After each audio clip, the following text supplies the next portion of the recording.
Okay, we'll finish up with one last one here. Yeah, 'cause I've got to go. I've got to get to the. Well, if we go another hour, I'm just gonna go home, not back to work. I'm just going to ask you real quickly then, how life has changed the most. Oh, gosh. And just give me a, You mean in Loudon County? no, just in Lenoir City. Or in our lives. Yeah, in your life. In our In your lives, lifetime. oh mercy. Well, I mean, Lenoir City, really and truly, and some people might resent me for saying this, but Lenoir City doesn't really have a community identity anymore. No. I Now, agree. now the downtown merchants are trying to do. They sure are. They're trying to have activities and all that, but we have become literally an extension of Farragut and Knoxville, and that's the biggest change I see. And the community now, see Greenback, because they're more isolated. They have a community spirit. They go after something. They've always done that. The people in Greenback have been like that. They built that community center by raising funds on their own, you know. And I think Lenoir City maybe in the 40s and 50s and maybe partially into the 60s had that community spirit. I think you're right. I'll agree 40s, 100%. And then see Tellico Village coming in. You know, there's so many people resent Tellico Village. You know. Well, my biggest trouble with Tellico Village, I can't understand them. People started moving over there. You see, I grew up in Bushland-Forth, the river was the river is a great barrier. But it changed a lot when people moved houses over there. Sure. And when the bridge across the dam was big. Definitely. Big. Definitely.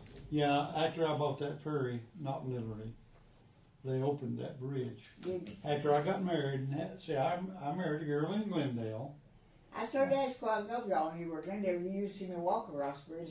Yeah, and that's how I met her.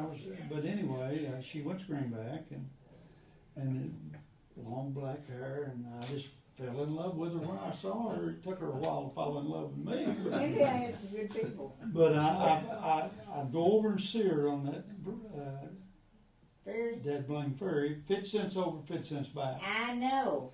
And it cost. it. Actually, I proposed to my wife on On the ferry. Well, no, we were in my car, but I was on the other side of it, waiting on the ferry.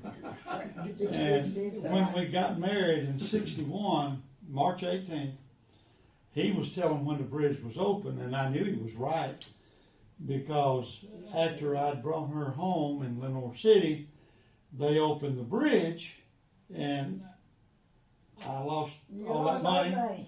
I could go, we'd have to go over and see her parents in Glendale, and they opened it in '61, right after we were married. Well, I remember it well. Betsy used to keep her car on this side, and she'd Everybody. walk across home. Clarence, what you need to write is businesses I have known. You've mentioned several things you've done. Not many people have that experience. Let him have I the think- floor back. I think technology too. Whenever we were kids, we just roam around and played and had. But now technology, kids is on. They don't ever get outside or anything. And I think that's. I think Well, that's the biggest thing with me. I think there's a slight class system in our city. It never had any class differences. Right. But I think that developed sometime along. I don't know whether it's fair or what, but there is a class system. There are people that look down on you now, and they didn't used to. Mm-hmm. Now, I don't know. I could tell you a year. I don't guess there is a year. I guess it's just slowly but surely developed. But you can use the idea that a class system emerged in Lenoir City. I don't know, maybe they don't think so, but I do. Right. You do, don't you, Paul? Yeah. I think most small little towns do. And another Lenoir City is an example. a tragedy that I remember was about the ferry and the Thompson family. Yes. Anybody mentioned that? No. There were children. Yeah, they were. I think we were about the 5th grade, and they lived just off of 5th Avenue. They Yes. were neighbors. I remember, yeah. And they're a boy and a girl, 2 boys and a girl, and their mother and father, and they got on the ferry. Round. And this was, I guess I was about the 5th grade, and their father had a That's new about car, right. and he they think he mashed the gas instead of the brake, and they went off. And I was talking about Joanne Wiseman a while ago about her. This was an accident I was talking about, and the mother and two of the kids drowned in that, and That's how I remember. the oldest boy got out, and the father got out. And Was that Joanne's family? no, it was Thompson family, but Joanne went down and hooked. She's the one that hooked to it. She lived right there at Bustle Ferry, and Oh, her family Wiseman's. okay. Okay, and I so didn't know. whenever they They brought lived them in home, housing development. had their family funeral, they took them all home, and they had one in each room. The daughter was in our class, our grade, and the son, and then the mother. And my mother took me down there, and I thought that was, I'd never seen Well, anything you know, like that before. there's a Thompson Cemetery right across the river. Mhm. Hey, Right somebody in talked to behind you of, about the South church, Post. South South Post. that. How much Oak Ridge helped this place? Oak Ridge really changed Lenoir City. Go ahead and tell us. Well, I don't have any stories about it, but I just know that Oak Ridge, building the dam 1st they were the dam people. Yeah. That came there. The That's dam. where my people.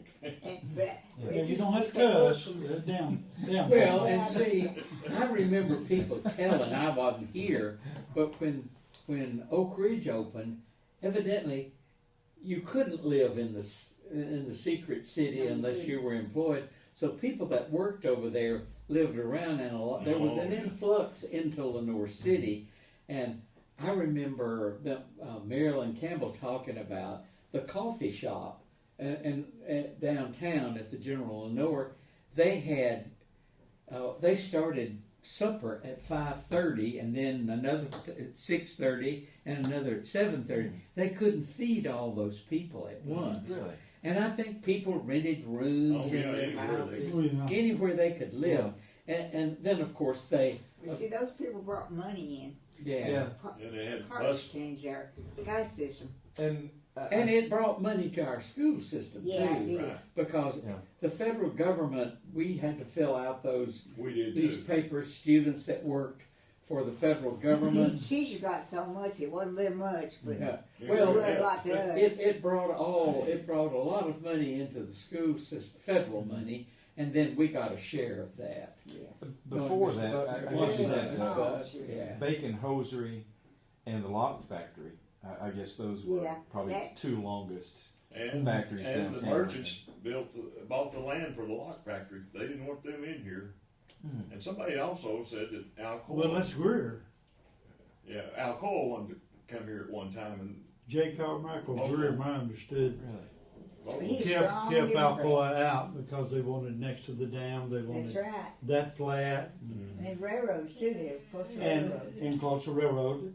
And then they hung a sign on that bridge, J. Carmichael Greer Bridge. They named it for him. We thought that was so ironic that they named Well, it for it didn't They sound named it after a guy That's that didn't so want it. Well, you had a Democratic governor, and you Yeah. had two Democratic Yeah. senators. And golly, every time you go across it, it was either tore down, it was Yeah. shot, it was Our mud was painted. thrown And you know, there's Or a mud. lot of Yeah, And that. they just keep changing it. Yeah, there was some. I think the chair factory, otherwise known as the cheer factory. Yeah. Cheer. Yeah. That's all we ever called it. But them and Greer's, I think at one time, it seems like The last manager is still, he's a good friend of mine. Joe Moorfield. Joe Yeah. Moorfield, yeah, he's over the old I know old Joe cemetery Moorfield. down Oh there. yeah. second hand for it. And he brought a chair up there. He was going to one of these things in North Carolina, and he wanted to know if I could engrave the name of that chair on his rocking chair, and he was going to take it over there with him. So I run into Joe about 3 months ago, and I said, Joe, whatever happened to that chair that we put that right in? He said, it's on my front porch. He kept it. So you kept it. But they turned a lot of chairs out. Oh, yeah. Rocking chairs stuff there. Yeah. My grandmother along the had a river. boarding house in that old Moorfield home there on the corner. And so I knew, I had a lot of Joe's school books, Okay. but he was something else, according to things, the messages left in that book. And that was in Loudon. Yeah. Is that home gone? I've got my mother-in-law's first grade reader, Guppy. Got her Hey, name in really? it, 1913. What about that? That's valuable. A lady, her grandpa over in Glendale used to live in this house, and a lady I didn't know. that was painted, and I vaguely knew her, and she knew some history about it, and she gave it to my wife because it was her mother, and I've still got it in my little library. Well, I would keep it or sell it tonight. Well, I'll pass it over down to mine. I'm not going to sell it. Well, I Nothing mean, like when you that. die. Well, after it'll you go on. dead, It'll one go of to your my children. son. Or But they'll bring some One of my money boys. from the library somewhere wants that book. But Joe Moorfield was a rounder, I think. I think he did everything he wanted to do, more too. But he had all his school books still there. but he managed that shark factory. Did he? Yeah, Joe Moorfield did. Yeah, he was. Yeah. He was the last boss. Kin to him He said, somewhere. and